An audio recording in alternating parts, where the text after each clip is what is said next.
Okay. Are Gerber daisies hard to grow, and any tips? They are not hard to grow. Not only are they wonderful as an outdoor plant, but you can actually overwinter them indoors. Put them in a sunny window. Do not overwater. They may die back, but they will come back in spring as long as you have not overwatered them. They're really a beautiful plant, and they make a great cut flower.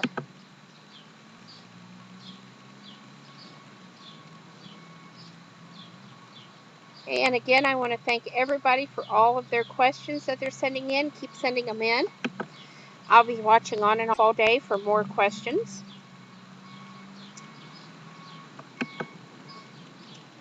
And if you have not picked up a copy of the Complete Idiot's Guide to Year-Round Gardening, go to your local bookstore and ask for it.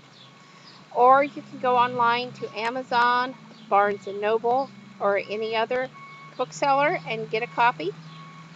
It is available on the Kindle and several other readers. There is a free Kindle edition available for the iPhone if you have an iPhone and you'd like to read it on there. There's also a free Kindle edition for the PC. And there is a free sample of the book available on Kindle if you'd like to read a little bit and then make a decision if you'd like to buy it. Okay. Does it work to germinate seeds from fruit bought at a store such as apples, oranges, etc.?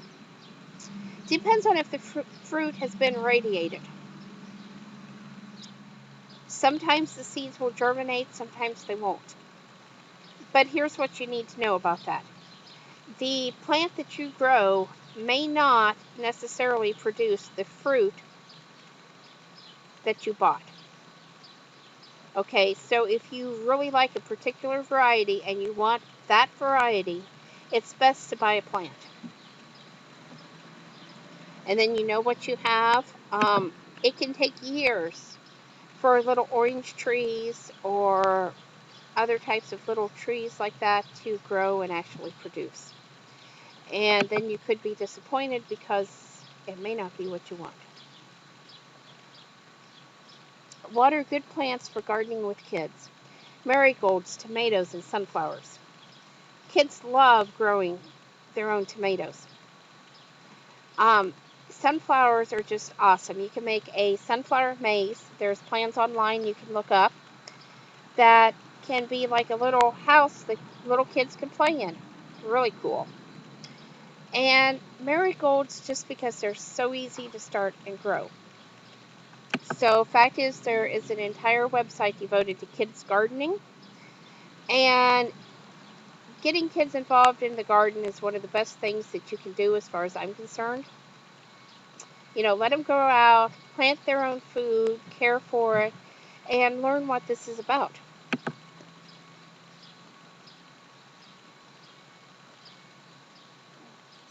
How many times can you grow something in the same soil? How do you re-energize soil?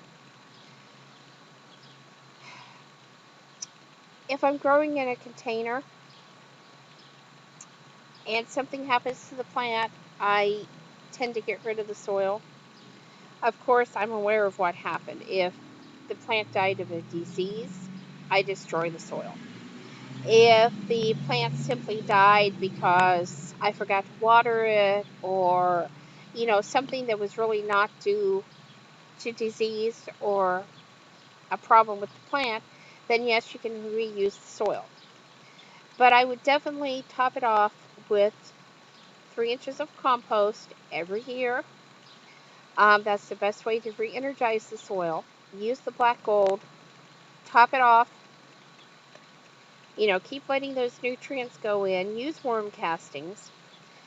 If you have earthworms, don't pick them out of the soil. Don't say ew, because those earthworms are what's going to take that compost down into that soil and keep that soil aerated and keep that soil improved down below. Okay. Just looking over here. Okay. Is there anything you shouldn't add to compost you want to use in your garden? Oh, yes. Don't add dog and cat poop. Don't add human feces. don't add any kind of manure from meat-eating animals or people, because that can contain disease that you don't want in your compost pile. Don't add meat, because that's just going to attract critters into your compost pile.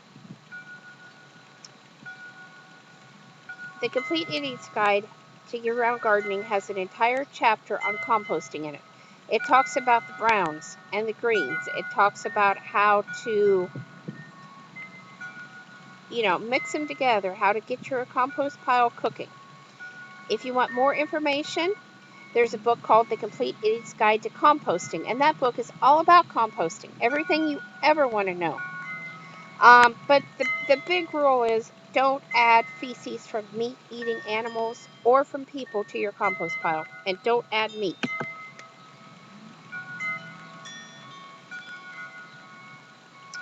Okay, how can you tell if a plant died of disease? Well, more than likely, you're going to know if your plant's sick. It's going to turn black, it's going to turn brown, it's going to do all kinds of things that it shouldn't do. Maybe when you go to tug on the plant, it's just going to come out of the soil, which says that the roots are dead, probably from a disease.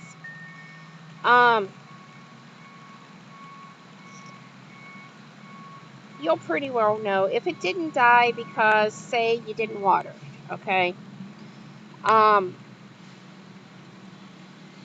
If it just looks funny, when you see a plant doing something, go online and look, or feel free to send me a picture, post a picture on my forum, and I can go look and tell you what's wrong with your plant.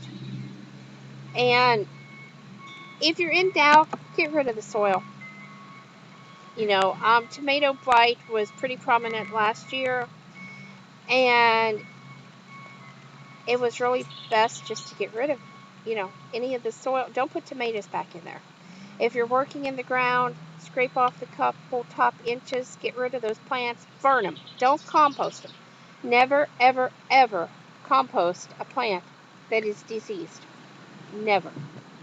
Because that can spread through your entire compost pile. Okay. And what is your favorite plant-based dish to make? Well,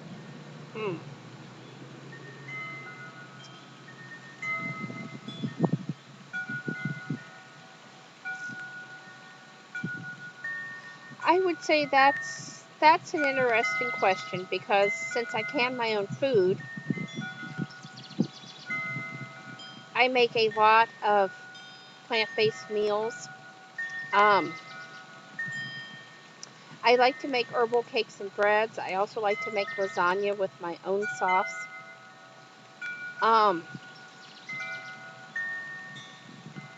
It's not really a dish, but one of my very favorite things to do is to distill essential oils.